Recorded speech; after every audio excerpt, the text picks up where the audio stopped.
네. 그리고 코로나19가 발병한 지 1년 됐다고 하는데 지금 백신이 개발되고 하나의 희망으로 지금 꼽히고 있잖아요. 현재 지금 백신을 맞고 있는 나라 한번 손들어 볼게요. 멕시코도 있고 미국도 있고 영국, 네. 일본이랑 한국은 아직 언제 할 예정인가요? 그러니까 일본 같은 경우는 2월 말 또는 3월 초 예정을 하고 있고요. 한국도 지금 2월 말 정도로 예상을 하고 있습니다. 그 크리스마스 조금 전에 시작했고 지금 영국의 대형병에 이어 동네 병원까지 네네. 그 맞고 있고 We've given 2.6 million doses to 2.3 million people. And we've protected more people through vaccinations than all other countries in Europe. 근데 제가 또 하나 신기한 게 있는데 어떤 거요? 영국에서 약국에서 그 접종을 맞을 수 있다고 들었는데 맞나요? 네, 그 곧 그렇게 시작할 건데 네. 이거 상황이 너무 심각해서 그렇게 시작하고 좀 접종률 좀 높이기 위해서 그 군대도 동원 시킨다고 하거든요. 일주일에 한 1,000명 정도 야구에서 받을 수 있도록 그 제도 만들었습니다. 그리고 한국은 야구이 정말 많으니까 만약에 백신 접종 시작하면 약국에서 맞을 수 있을까요? 한국은 현재까지 약국에서 예방접종을 했던 적은 한 번도 없고요. 아마 코로나 접종도 약국에서 하진 않을 겁니다. 한국은 매년 독감 예방 접종을 이제 모든 의료기관에서 다 접종을 하고 있었어서 그래서 모든 의원급에다가 이제 보내줘서 거기서 이제 접종하는 방식으로 맞을 거고요. 아스트라제네카와 얀센은 독감 접종 때처럼 위탁 의료기관에서, 화이자와 모더나는 별도로 만든 접종센터에서 접종이 진행될 예정입니다. 혹시 미국은 지금 백신 접종이 어느 정도 이루어졌나요? 일단 영국 이후에 아마 두 번째 날로 이루어지기 시작했고요. 최근에 논란이 된 게 수감자들이 다른 공공장소 이런 데보다 거기서 바이러스 퍼지기 쉽더라고요. 감옥에 있는 수감자들이 먼저 맞는 콜로라도주나 다른 그런 주 있는데 그것 때문에 막 항의도 들어오고 논란도 있었고 취소된 경우도 있고 그래서 제가 좀 궁금한 거 있는데 네네. 외국은 왜 그렇게 빠르게 진행이 되고 왜 한국이나 일본은 좀 늦게 진행이 될까요? 일단 이제 영국하고 미국 같은 경우는 자국에서 개발한 백신들이 좀 있죠.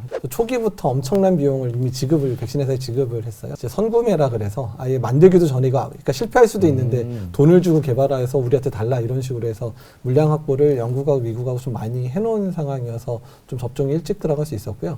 사실 일본도 계약은 되게 일찍 한 국가 중에 하나인데 일본 같은 경우는 제가 듣기로는 그러니까 백신에 대한 좀 이렇게 거부감이 좀 많은 국가 중에 하나예요. 일본이 다른 국가 맞는 거 보고 이제 특히 문제 없는 걸 확인하고 접종을 들어가자고 해서 2월 말에 시작을 한 거고요. 우리나라 같은 경우도 좀 비슷하긴 한데 우리나라는 조금 예산이 많지 않으니까 좀 늦게 계약된 측면들도 있고 우리나라도 외국이 좀 맞고 난 다음에 접종을 하는 게 좋지 않겠냐 그래서 2월 말 시작한다 이렇게 생각하시면 될 것 같아요. 네. 맞아요. 일본이 진짜 거부감이 좀 세가지고 후유증에 대한 얘기도 엄청 많이 돌고 있고 그리고 좀 정부 쪽에서도 엄청 신중하게 결정하고 있다고 들었어요. 네네.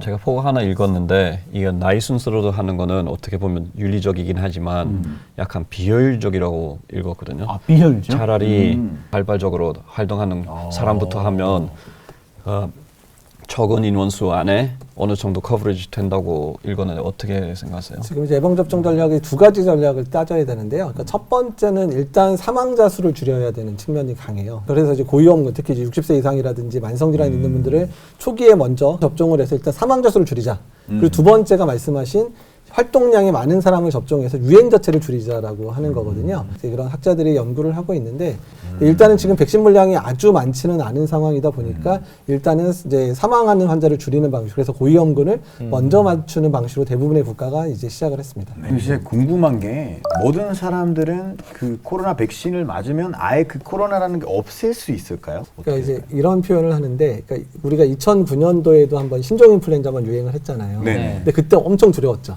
그렇죠. 엄청 무서웠었고, 무서웠죠. 근데 이제 그때 백신도 빨리 나왔고 치료제는 워낙에 뭐 있었잖아요. 그러니까 이제 시간이 지나니까 지금 신종플루라고 불렸던 2009년에 유행하는 게 아직도 겨울마다 유행을 하는데 그냥 예방접종하면 되지 이렇게 생각하는 것처럼 그렇죠, 그렇죠. 코로나도 비슷한 상황이 될 거예요. 그러니까 코로나가 없어지는 건 아니고 계속해서 이제 겨울철마다 유행하는 바이러스로 남을 텐데 평생. 네, 평생 뭐 그러니까 언젠간 없어지겠지만 어쨌든 한 몇 년은 갈 거란 말이에요. 우리가 백신도 맞을 수 있고 또 어느 정도 치료제도 2, 3년 있으면 이제 나타나기 시작하면 덜 무서운 바이러스가 된다는 거죠. 네.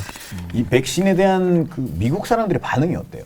전반적으로 볼 때는 크게 신뢰하지 못해요. 아직도. 백신에 대한 불신이 좀 강해요. 부작용, 뭐 그 제약 회사들도 그 그냥 돈 벌기 위해서 하는 거냐 약간 그런 인식이 있는데 뉴스나 공중파나 뭐 어느 정도 그 신뢰하는 사람들 충분히 있어요. 부작용 때문에 걱정하는 사람들도 있고 어떤 사람들은 빨리 맞아야 된다고 생각하는데 그죠. 여러분들은 어느 쪽이세요? 그러면 빨리 맞는 쪽을 한번 손 들어볼까요? 빨리 맞아야죠. 저는 빨리 맞아야 된다고 생각합니다. 저- 우리 나는 그렇게 생각하는. 유기님. 나는 네. 아니야. 저는 사실 이 개발 기간은 확실하게 줄인 거잖아요. 네네. 그리고 원래 인간에 들어가는 약은 되게 조심스러운데 이거는 엄청 빨리 나왔으니까 저는 장기적인 그 뭐 어떨 효과가 있을지 좀 약간 걱정하는데 그래도 한국에서 알고 있는 외국인 주민으로서 내 나라 가려면 안 맞을 순 없어. 그래서 조금 겁이 나는데 그래도 맞겠죠. 빨리 해야 된다는 거는 빨리 왜요? 맞아야 된다고 생각하는 게 만약에 들린다면 지금 말씀해 주시면 될 것 같아요. 그 어떤 백신은 뭐 100%뭐 효과나 부작용이 없다라는 걸 증명하기 위해서 한 5년 정도 필요하다는 걸로 저는 이제 읽었거든요. 오래 걸려요. 그러면 이제 기다리려면 5년 정도 기다려야 돼요. 그리고 이제 이 바이러스 없어지지 않을 거라는 그런 얘기를 이제 교수님도 하셨고 그러다 보니까 우리가 그 안고 살아야 되는데 그러면 백신을 맞고 사는 게 맞지 않을까 이런 생각을 가지고 있어서 저는 그냥 빨리 맞는 걸로 생각하고 있는 거죠. 제가 듣기로는 이번 백신이 오늘 백신보다 빨리 개발됐는데 그 가능한 이유가 그동안 연구비 어마어마하게 있었고 그 기반 이미 깔아놨기 때문에 그 전문가들 다 총동원해서 만들 수 있었다. 다 힘을 다 합쳐서 빨리 개발할 수 있었고 그래서 저는 신뢰합니다. 집에서 뭐 맞으라고 하고 정부 맞으라고 하면 저는 무조건 맞겠습니다. 저는 아무래도 그 아까 약간 임상 기간 같은 거 있었잖아요. 그 기간이 짧았다는 얘기가 하도 많아가지고 아직까지는 많이 불안해요. 불안하죠. 그렇죠. 네.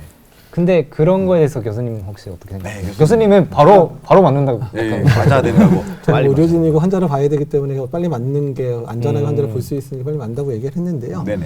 연구 기간은 짧았지만 거쳐야 되는 연구는 대부분 다 거쳤어요. 오. 다만 아직 남아 있는 게 장기 부작용. 그러니까 6개월 이상 지나서 또는 1년쯤 있어 지남에 생기는 부작용이 있지는 않을까에 대한 부분은 좀 기다려봐야 되는 부분이고. 다만 이미 이제 뭐 미국도 그렇고 영국도 그렇고 뭐 몇몇 국가들이 접종을 막 이루어지고 있잖아요. 그러니까 네네. 이미 많은 사람들이 접종을 시작을 했단 말이에요. 그래서 저희가 보통 얘기할 때 최소는 한 100만 명 이상 접종해서 큰 사고가 없었다. 그러면 이제 어느 정도 안정된다고 생각을 하거든요. 특히 한국은 2월 말 정도면 전 세계적으로 한 벌써 몇백만 명 또는 많게는 한 1000만 명 이상 맞춘 이후에 접종을 하니까 안전함에 대한 증명이 된 상태로 접종이 들어갈 수 있기 때문에 크게 걱정 안 하고 접종하셔야 되지 않을까 생각을 하고 있습니다. 그리고 멕시코는 이렇게 그 백신을 맞았던 그 의료진 분 중에 그 부작용 있는 사람들도 그 이제 기사도 나고 그 이슈가 됐었어요.